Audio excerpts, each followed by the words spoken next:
Hello friends, welcome to the free course of IBPS AFO 2021-22। तो आज हम लेके आए हैं सॉयल साइंस के MCQs का लेक्चर नंबर 9। तो इससे पहले 8 लेक्चर हम अपलोड कर चुके हैं, जिसका लिंक जो है आपको डिस्क्रिप्शन बॉक्स में मिल जाएगा। अगर आपने नहीं देखे तो जल्दी से जाके उनको ज़रूर देखिए, क्योंकि ये क्वेश्चन आपके एग्ज़ाम के लिए बहुत इंपॉर्टेंट हो सकते हैं। इसके अलावा अगर चैनल को आपने सब्सक्राइब नहीं किया तो चैनल को जल्दी से सब्सक्राइब कर लीजिए और हमारे टेलीग्राम ग्रुप को भी ज्वाइन कर लीजिए, तो उसका लिंक भी आपको डिस्क्रिप्शन में मिल जाएगा। चलिए शुरू करते हैं आज का वीडियो और पहला क्वेश्चन देखते हैं। First question is which element plays important role in pollen germination and pollen tube growth. तो पॉलन जर्मिनेशन और पॉलन ट्यूब ग्रोथ के लिए पॉलन ट्यूब की ग्रोथ के लिए कौन सा एलिमेंट जो है नेसेसरी है, इंपॉर्टेंट है। तो ऑप्शन हमारे पास है boron, nitrogen, potassium and sulphur. तो right answer is boron. Option A boron is the right answer. Boron से होने वाले बहुत से हम जो डिसीजर हैं, वो फिजियोलॉजिकल डिसऑर्डर्स हैं, वो डिस्कस कर चुके हैं पिछले वीडियोस में। तो जो जो आपको याद है उसको कमेंट बॉक्स में लिखिए। नेक्स्ट देखते हैं question number 2। Whiptail in cauliflower is due to the deficiency of. तो कॉलीफ्लावर का जो फिजियोलॉजिकल डिसऑर्डर है विपटेल ऑफ कॉलीफ्लावर, तो ये किस न्यूट्रिएंट की डेफिशिएंसी से होता है। तो ऑप्शन हमारे पास है boron, molybdenum, calcium and magnesium. तो answer is option B molybdenum. तो option B molybdenum is the right answer. तो जो मोलिब्डेनम है इसके बारे में कुछ देख लेते हैं। तो रेडिश और एंड कैरेट, तो दोनों में जो स्वीटनेस होती है उसके लिए जो है रिस्पॉन्सिबल है मोलिब्डेनम। तो ये मोलिब्डेनम चाहिए होता है स्वीटनेस के लिए रेडिश एंड कैरेट में। इसके अलावा जो पल्सेस में पल्सेस जो हमारी है उसमें नाइट्रोजन फिक्सेशन के लिए भी हेल्पफुल होता है मोलिब्डेनम। तो ये कुछ इसके फंक्शन है, ये भी याद रखिएगा। Next question number 3। The process of enrichment of soil surface water bodies with nutrients is known as. तो क्या होता है इसमें कि जो वाटर बॉडीज हैं उसमें क्या है, न्यूट्रिएंट्स जो है जमा हो जाते हैं, तो उस प्रोसेस को हम क्या बोलेंगे। तो हमारे पास ऑप्शन है nitrification, bio fortification, eutrophication and none of the above. The answer is option C eutrophication. तो इसमें क्या होता है कि जैसे न्यूट्रिएंट जब एक्सेस न्यूट्रिएंट होते हैं, जैसे मान लीजिए ये फील्ड है हमारा, तो यहाँ पे एक वाटर बॉडी है साइड में कोई, तो यहाँ से जो भी हमने इस फील्ड में जो फर्टिलाइज़र वगैरह प्रोवाइड किए हैं, तो अप्लाई किए हैं, तो वो जो क्या है वो जो है यहाँ से इस वाटर बॉडी में चले जाएंगे। तो जब एक्सेस हो जाएगा यहाँ पे तो क्या होगा कि ये वाटर बॉडी जो है इसके सरफेस पे एल्गी की ग्रोथ हो जाएगी। एल्गी की ग्रोथ हो जाएगी इस पे। तो जब एल्गी की ग्रोथ हो जाएगी तो सरफेस उसका पूरी तरह से कवर हो जाएगा, तो उसमें क्या है, अभी सन रे जो है वो पेनिट्रेट नहीं कर पाएंगी। तो इस वजह से जो इसमें रहने वाले जो हमारे फिश वगैरह हैं, तो उनको जब लाइट नहीं मिलेगी तो उस वजह से उनकी डेथ हो जाएगी। तो ये जो है यूट्रोफिकेशन का जो है एक हार्मफुल इफेक्ट है। तो ये हार्मफुल ही है वैसे प्रोसेस। तो आंसर हमारा ऑप्शन नंबर सी है। Next question number 4। White bud of maize due to the deficiency of. Maize का जो वाइट बर्ड डिसऑर्डर है वो किस न्यूट्रिएंट की डेफिशिएंसी से होता है। ऑप्शन है हमारे पास zinc, boron, nitrogen and sulphur. The answer is option A zinc. तो जिंक डेफिशिएंसी से होता है हमारा मेज का वाइट बर्ड। इसके अलावा जिंक की बात करें तो जिंक जो है राइस में एक इम्पॉर्टेंट डिसीज करता है, that is Khaira disease of rice. और अगर और देखें हम तो ब्रिंजल में लिटल लीफ डिसीज करता है ये। Little leaf disease in brinjal और khaira disease of rice, white bud of maize, तो तीनों जो है जिंक की डेफिशिएंसी से होते हैं। Next question number 5। Leaf bronzing in rice due to. तो लीफ ब्राउजिंग हो रही है राइस में, राइस क्रॉप में लीफ ब्राउजिंग हो रही है, तो वो किस न्यूट्रिएंट की डेफिशिएंसी या एक्सेस से होगा। तो ऑप्शन हमारे पास है deficiency of iron, toxicity of iron और iron toxicity, deficiency of sulphur and excess of hydrogen sulphide. तो क्या हो रहा है यहाँ पे, तो जो ब्राउजिंग हो रही है राइस में लीफ की, तो वो होती है हमारा आयरन टॉक्सिसिटी से। तो ऑप्शन बी हमारा यहाँ पे राइट आंसर हुआ। तो इसके अलावा ये access of hydrogen sulphide H2S, इससे क्या होता है, अकायोची डिसीज, अकायोची डिसीज होता है राइस में। और जिंक से जो खैरा डिसीज है वो हमने पिछले ही क्वेश्चन में किया है अभी। तो ये कुछ डिसीजन है राइस के। नेक्स्ट देखते हैं question number 6। Interveinal chlorosis appearing first on young leaves with leaf margins and veins remaining green is due to the deficiency of. तो डेफिशिएंसी सिम्टम्स है वो बताने हमें कौन से न्यूट्रिएंट के हैं। तो क्या हो रहा है इसमें, जैसे ये लीफ है, ओके, तो लीफ में क्या हो रहा है कि लीफ की जो मार्जिन है, ओके, मार्जिन, ये वाला मार्जिन हो गया लीफ का, और लीफ की वेन्स और मार्जिन जो है वो ग्रीन रह रहे हैं, ओके, ग्रीन है। और जो इंटरवेनल एरिया है, ये वाला जो इंटरवेनल एरिया है, ओके, तो उसका क्लोरोसिस हो रहा है, ओके। तो ये सिम्टम्स किसके हैं, किस न्यूट्रिएंट की डेफिशिएंसी के हैं?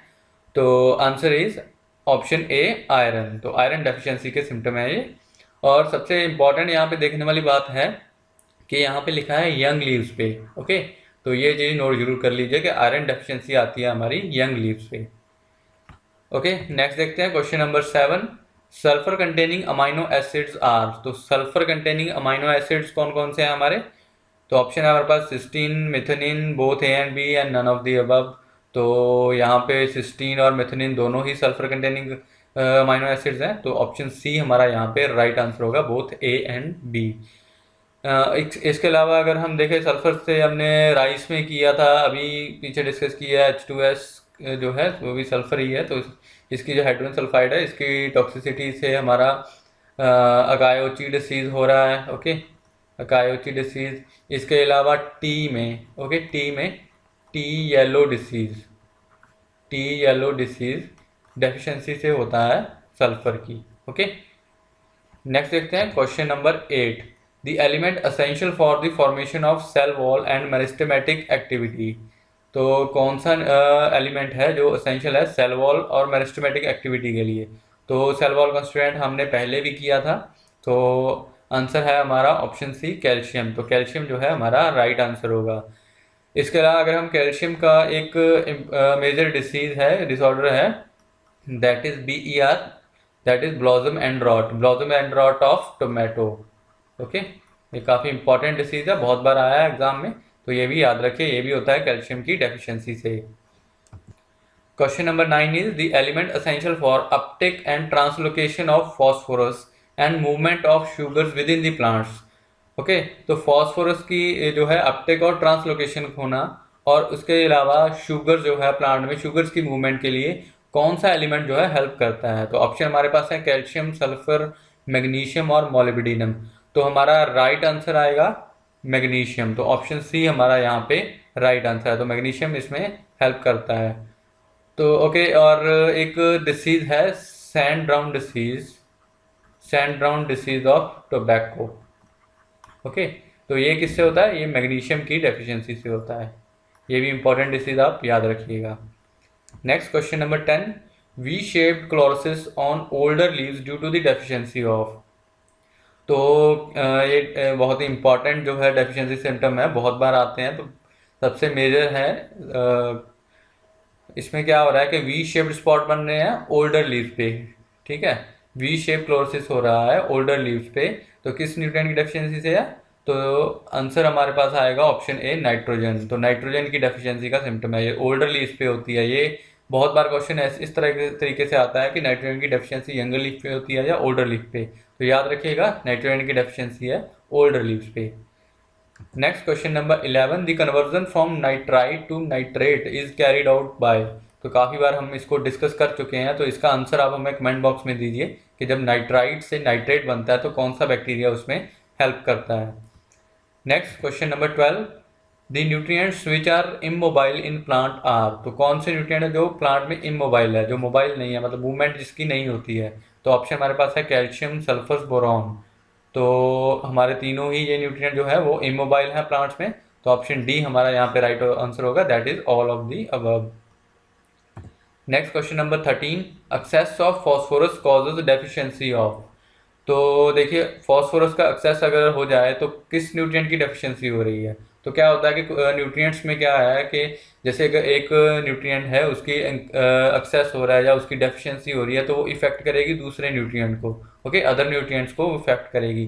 तो यहाँ पे फॉस्फोरस का एक्सेस अगर हो रहा है तो कौन से न्यूट्रिएंट की डेफिशिएंसी होगी। तो ऑप्शन हमारे पास है आयरन, जिंक, कैल्शियम।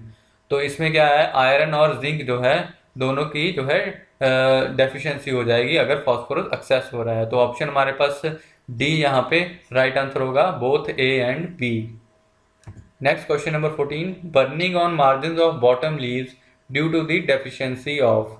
तो इसमें क्या हो रहा है कि हमारे बॉटम लीव्स, और ओल्डर लीव्स बोलेंगे, बॉटम लीव्स बोलेंगे, ओके, और लोअर लीव्स, ठीक है, ये हम कोई भी इसमें से यूज़ किया जा सकता है, ओके। तो इसमें क्या हो रहा है कि बर्निंग हो रही है बॉटम लीव्स की, ठीक है, मार्जिन की बर्निंग हो रही है, ये चीज़ देखने वाली है, मार्जिन्स की बर्निंग हो रही है। तो किस न्यूट्रिएंट की डेफिशिएंसी से होगा ये। ऑप्शन है हमारे पास potassium, phosphorus, sulphur and nitrogen.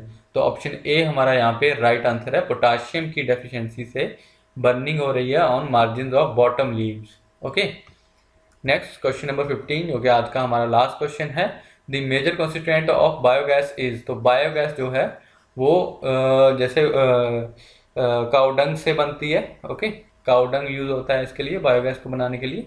तो मेजर कॉन्स्टिट्यूएंट कौन सा है, कौन सी गैस होती है इसमें मेजर बायोगैस में। तो ऑप्शन है हमारे पास methane, butane, propane and ethane. तो मेजर इनमें से है मीथेन। तो ऑप्शन ए हमारा यहाँ पे राइट आंसर हुआ। तो ये थे हमारे आज के 15 क्वेश्चन। वीडियो अच्छा लगा तो वीडियो को लाइक कीजिए, शेयर कीजिए और चैनल को जल्दी से सब्सक्राइब कर लीजिए। इसके अलावा हमारे टेलीग्राम ग्रुप को ज्वाइन कर लीजिए, क्योंकि यहाँ से आपको पीडीएफ वगैरह और कोई भी जो नोट्स वगैरह हैं वो यहीं से मिलने हैं। और इंस्टाग्राम पे भी फॉलो कर लीजिए, इंस्टाग्राम पे भी हम क्वेश्चन रेगुलर डिस्कस कर रहे हैं। तो video, thanks for watching the video. मिलेंगे नेक्स्ट वीडियो में, तब तक के लिए बाय।